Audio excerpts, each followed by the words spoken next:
నిలదీస్తున్నారు.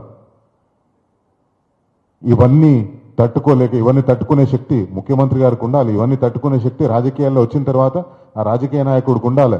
ఒకరు వేలెత్తి చూపుతున్నారంటే ఎందుకు వేలెత్తి చూపుతున్నారు, నేను తప్పు చేస్తున్నాను కాబట్టి వేలెత్తి చూపుతున్నారు అనే దాన్ని స్వీకరించే ధైర్యం రాజకీయ నాయకత్వానికి ఉండాలి. ఆ రాజకీయ నాయకత్వానికి ఆ ధైర్యం లేనప్పుడు, తాను చేస్తున్న తప్పుల్ని ప్రజలు ఎత్తి చూపుతున్నప్పుడు, తాను చేస్తున్న తప్పుల్ని విలేకరులు ఎత్తి చూపుతున్నప్పుడు, ఆ తప్పులు సరైనవైనప్పుడే రాజకీయ నాయకులు భయపడతారు. ఒకవేళ వాళ్ళు లేవనెత్తిన అంశాలు ఒకవేళ సరైన అంశాలు కాకపోతే మీరు భయపడవలసిన అవసరం లేదు. జర్నలిస్టులను బట్టలిప్పి కొట్టవలసిన అవసరం లేదు. జర్నలిస్టులని మంచి జర్నలిస్ట్ని చెడు జర్నలిస్టులని వేరు చేసి చూడవలసిన అవసరం లేదు. ఎక్కడైనా కూడా ఏ వ్యవస్థలైనా కూడా మంచి చెడు అనేది ఉంటుంది. ఇప్పుడు రాజకీయ నాయకుల్లో లేదా మీ పార్టీలో కానీ మీ ప్రభుత్వంలో కానీ మంచివారు చెడ్డవారు లేరా? అందరూ ఒకే స్థాయిలో ఉన్నారా? అందరూ ఒకే రకంగా ప్రజలకు సేవ చేస్తున్నారా? అందరూ ఒక రకంగా ఎలక్షన్లు గెలుస్తున్నారా? కొందరు బ్యాగులు మోసి పదవుల్లోకి వచ్చేస్తే కొందరు నికార్సుగా ప్రజాసేవ చేసి పదవుల్లోకి వచ్చిన వాళ్ళు ఉన్నారు. రాజకీయ వ్యవస్థ గురించి ఒకసారి మాట్లాడాలంటే ఒకప్పుడు ట్రైన్ యాక్సిడెంట్ అయితే రాజీనామా చేసిన మంత్రులు ఉన్నారు. ఒక బాంబ్ బ్లాస్ట్ అయితే రాజీనామా చేసిన మంత్రులు ఉన్నారు. అంత పెద్ద పెద్ద బాంబ్ బ్లాస్ట్లు అయితే యూపీఏ ప్రభుత్వంలో ఉన్న హోంమంత్రి రాజీనామా చేసిందా?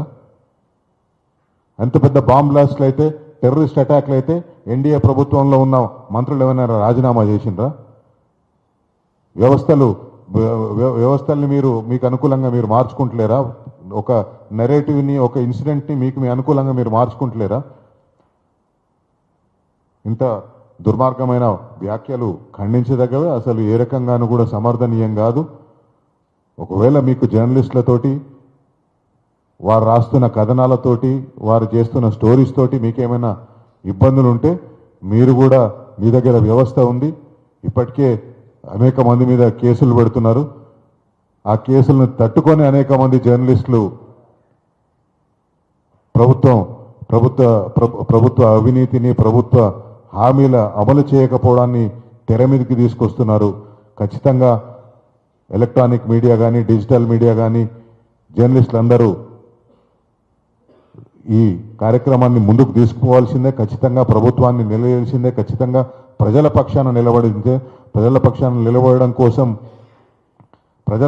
నిలబడడం కోసం ఎన్ని ఒడిదుడుకులను ఎదుర్కోవడానికి సిద్ధంగా ఉండాలి. ఇంకొక విషయం ఇక్కడ చెప్పాలి. ఏ రకంగా మీడియాని నిర్వీర్యం చేస్తున్నది ఒక ఇంపార్టెంట్ థింగ్ ఏంటంటే 2014 నుంచి 2024 వరకు మీడియాని ఈ ఎన్డీఏ ప్రభుత్వం భయంకరంగా కట్టడి చేసింది. ఎక్కడ చూస్తే అక్కడ వాళ్ళ మీద నిర్బంధాలు, ప్రభుత్వానికి వ్యతిరేకంగా మాట్లాడుతున్న వాళ్ళ నిర్బంధాలు. దురదృష్టవశాత్తు నేను ఎక్స్లో కూడా ఇట్లా జరుగుతుందని అనుకోలేదు. నేను మొన్న ఒక ట్వీట్ చేస్తే ఆ ట్వీట్ని ఎక్స్ వాడు పోస్ట్ కూడా చేయలేదు. దాంట్లో సింపుల్ రీజన్ ఏంటంటే నేను నరేంద్ర మోడీ గారిని ట్యాగ్ చేసిన, ప్రధానమంత్రి గారిని ట్యాగ్ చేసిన ఆ ట్వీట్లో. ఎక్స్లో ఆ పోస్ట్ కూడా చేయలేదు, ఆ పోస్ట్ కూడా తీసుకోలేదు.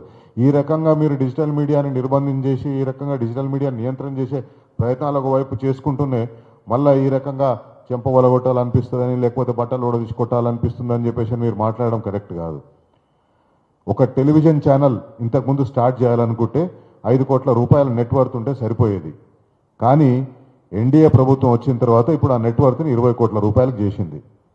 అంటే ఎలక్ట్రానిక్ మీడియాని ఏ రకంగా నియంత్రించే ప్రయత్నం ఈ ప్రభుత్వాలు చేస్తున్నాయి.